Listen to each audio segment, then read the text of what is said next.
This week we have a brand new hero called Aylamak. Some people are just calling him Mac for short, and the question at hand is he any good?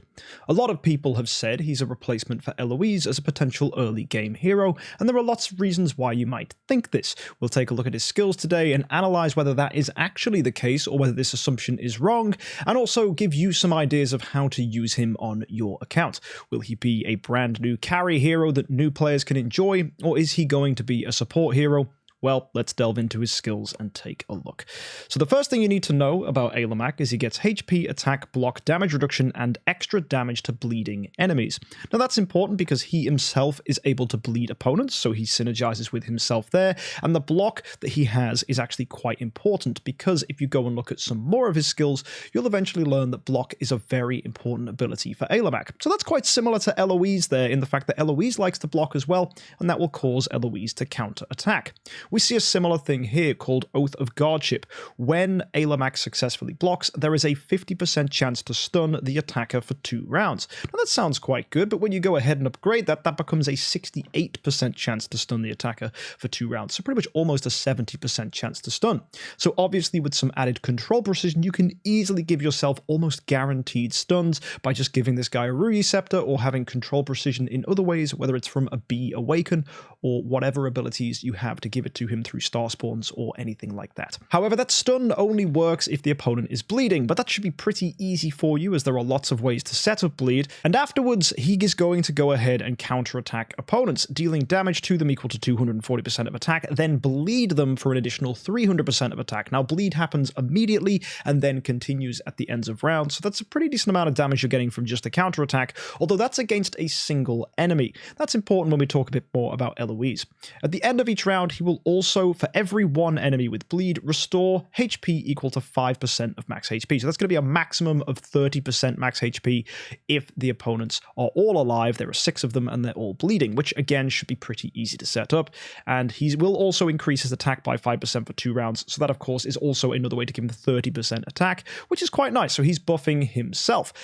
So you might look at this and go, wow, this is a hero that counterattacks like Eloise. When he blocks, he's got stun here, that's cool, he's got damage over time, that's pretty nice. Although, if any of you have ever experienced Eloise, you'll know that Eloise is a little bit better than this. Upon blocking, she's going to hit 3 opponents and inflict Scarred Soul to them. That damage she does, first of all, is 400% of attack damage, so that's more than Aylamak there, although of course, he is going to deal extra damage from his bleed, so potentially he's a little bit better, but it's 3 enemies for Eloise. And actually, when you go ahead and look at the upgraded version of this, it's actually 600% of damage. That's more than Aylamak is doing to just 1 target. So Eloise wins when it comes to how she blocks. First of all, it's 3 enemies, more damage. As well, Scarred Soul, when inflicted at the end of each round, deals damage equal to 4% of the target's max HP. So that's even more damage Eloise is able to do, and then restores her HP by 25% of the damage dealt. Now that's really strong because enemies in this game are inflated with HP in a lot of PvE game modes. So if you're able to deal a ton of damage to them, then heal based off a quarter of that, and then you're going to obviously be Scarred Souling a lot of opponents, like 3 every time she counterattacks. That's a lot of healing for Eloise, and that healing is more than Aylamak's healing. So Eloise has a better counterattack and more healing. Those 2 things are really, really important when considering the strength of both of these heroes. That means just based off that passive alone, Eloise, in my opinion, is a much better solo hero. Her on her own with a golden crown will do far better than an Aylamak. Some people might say, hey, but Aylamak can go ahead and stun. Now, the fact that Aylamak can stun is not a good thing. And that might shock some of you because crowd control is really good. But the fact that he's able to stun opponents means opponents don't attack. And if opponents don't attack, he is not going to block, and that means he's not going to deal damage, and that means he relies on the rest of his kit, just his basic attack and his active skills. So, if he's stopping opponents from attacking him, well, let's hope this basic attack and active skill are good, because blocks are going to be significantly reduced by that stun. So here we go. Let's go take a look at the basic attack. It's going to deal 380% of attack damage, which of course will scale up when it's upgraded, and it will become 450% of damage. That's okay. To 1 enemy. Not that great. Increases the bleed damage dealt to them by 35%. Again, it's just 1 opponent, so that's pretty minor. Could be good against boss fights, of course, if there are less opponents. Increasing the bleed damage they take actually scales up with the whole team, so synergy there for PvE, and that's going to last for 3 rounds. That's quite good. And he will reduce their block for 50%. Okay, that's good. And increase his own block by 50%. So reducing the defense of an opponent if they're a block hero, and on top of that, giving himself 50% block. Now, the fact he gives himself 50% block is really important, because when you upgrade the passive here, Starburst Blessing, he has 40% block already. So after a basic attack, that's going to put him to 90% block. So when you add to that the fact that Warrior Armor gives block and Warrior Guild Tech gives block, Aylamak is way above 100%. So if anybody tells you to put a block stone on Aylamak, they're pretty stupid, because Aylamak already is well and above 100% block if you build him properly and have Guild Tech. So get a basic attack off and he's going to be absolutely fine, and his block stats through the roof. So you do not need to do that. So that means the best stone for him is going to be attack HP or HP or attack or something that increases his damage or survivability. Typically attack HP will be the way to go. So that's good to know. Now, on top of that, let's hope this active skill's good. That's going to deal 800% of damage to one enemy with the highest HP. Again, single target damage, a bit weird on a warrior, not as good as what Eloise can do. She hits multiple opponents, so again, this guy is not going to outdamage an Eloise. We'll bleed them, dealing 400% of attack damage for 5 rounds. Okay, 5 rounds is a long time. Against certain PvE game modes, they will remove that, so that doesn't even matter. But against certain boss fights, they keep this. So this could actually stack up in PvE. So again, I'm thinking this is a boss fight hero, which is weird because he then has a 100% chance to stun them for 3 rounds, and crowd control doesn't work against bosses. Very strange. And remember what we were saying about the counterattack that he has? Well, the problem with it was it stuns, therefore you're not going to counterattack as much. Bosses don't get stunned. So weirdly, he'll block a boss attack, then counterattack, but he won't stun the boss at the same time, which means he'll continue to get counterattacks off. So against bosses, he actually works quite good. But again, opponents where you can just stun them all, he's not going to get those counterattacks off. He will stun here. Look, 100% chance to stun them for 3 rounds. Single target. So a bit like Walter there, and Walter's never been good, so that's annoying. And afterward, will deal 400% damage to one random enemy and bleeds them, dealing 800% damage for 3 rounds. And reduce their effect of being healed by 50% for 4 rounds. So 2 random enemies. Okay, so 2 chances to stun someone. However, if the 2 targets are the same enemy, he'll deal an extra bit of damage, which is 35% of current HP. So he actually has a way to deal even more damage if he hits the same person. So again, this is looking like something good for boss fights, which again makes the stun seem really redundant. So is he going to be good? Well, based on testing from the community and things that have happened so far and people looking into using him, they've come to the conclusion, and I'm very much inclined to agree with them, that stun actually ruins Aylamak as a hero if you want him to be a solo carry. As well, one of his major problems, if you go to the Celestial Island, is his tenants. You might look at his tenant list and go, this actually seems pretty good. And on face value, I'd agree. We've got MKxJUMP, an amazing crowd control hero, able to dove people and poison them, so crowd control damage over time, similar to Aylamak. We've got Saja, another stun hero with damage over time. There's Mockman there if you wanted him. Not that exciting, but Mockman will be a better tenant as he's a warrior. Saja is an assassin. Assassins have worse scaling. Tenant spot 3, we've got Fiona if you wanted to move into a sword flash, but also Onkiramaru if you wanted to move into pretty much any good hero. A lot of people use Onkiramaru as a tenant, so that's quite good, tenant spot 3. And in tenant spot 4, we've got a Sherlock. That's fun. That's more crowd control. Another Fortress hero. So already we've got 3 Fortress heroes here. Aylamak, MKxJUMP. Technically 4 if you count Saja. Sherlock's there too. So that's a lot of heroes that can help you in Seal Land. So could be good for Fortress Seal Land pushing.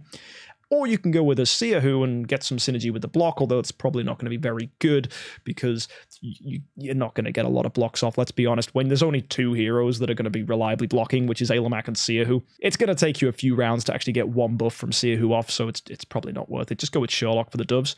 But the problem, if you haven't already figured it out, is MKxJUMP doves people, Sherlock doves people, Aylamak stuns people, Saja stuns people. It's just a ton of crowd control. Aylamak wants to block, but if the opponents aren't attacking you, there's no block. Which means, why are you running Aylamak? He's doing single target damage that isn't that exciting to a team of 6 opponents who you've crowd controlled. I want a burst hero then. If I've CC'd the opposing team, I want my best damage dealer to swing in there and just dogpile, right? I would rather have a Penny, a Tix, someone who can just hit hard and hit all the opponents whilst they're CC'd. Because if you're stalling, just hitting one target at a time, not really doing much, they'll eventually break free from CC. And there's no one here to steal energy. When an opponent gets hit, a normal attack gives them 10 energy. If it's a crit, they gain 20 energy. So you're basically crowd controlling the opponents, feeding them a ton of energy. They'll break free eventually and do an active skill. The Garudas that you're trying to stop will kill you, unless you can really dogpile enough damage onto them, which I don't think is going to be possible if Aylamak is not counterattacking. So it seems really weird if you are trying to build an Aylamak team. However, looking at Aylamak as a single standalone hero, there could be uses for him, as we said, against boss fights. The stun that actually lets him down won't affect bosses, so that's also a good thing. He's got self-heal, he's got good amounts of damage increase on himself. He's actually a good hero for dealing with bosses, but that's not really something we need in the game. Ithaca is probably almost definitely still better. So if you wanted that, you'd probably just go with an Ithaca, and oh wait, Ithaca fits into an Eloise strategy if you needed it, so that's annoying. And the other thing when it comes to Eloise, her major tenets are Tix, who is able to silence people. Silenced opponents still attack, so that's not going to interrupt block. And then the other hero that we go ahead and build is Carry, and Carry steals energy, which again is a really good form of control that doesn't stop an opponent from attacking. So they will just not do active skills, so just do basic attacks, which will hit Eloise, causing her to counterattack. So Carry and Tix synergize so much better with a hero that wants to counterattack and have already proven themselves as super duper good heroes in the early game. That's not to say MKxJUMP isn't a really good hero. He is, but it's hard to justify building him unless he's going to be a tenant for someone, or if you decide to go build Sword Flash. That said though, you might be like, yay, I can build a MKxJUMP as a tenant for Aylamak, that's going to make him justified. But why is Aylamak your main homeowner? That's the big question we're trying to ask here. Why would you choose to make an Aylamak a main homeowner if his damage output is not going to be good? Why waste investing all your stuff into increasing his attack stat if he's just not going to get as much damage piling up on opponents, and when he does hit them, it's a single target, 2 if you're lucky, and that's only with an active skill. His basic attack is just hitting one opponent. His counterattack is not going to happen because the enemies are stunned. This all says to me that the only reason you would make an Aylamak a homeowner is to attack bosses, and actually his use in the game going forwards, and I think we will see this, and this is probably the part of the video you want to see. How would you use him?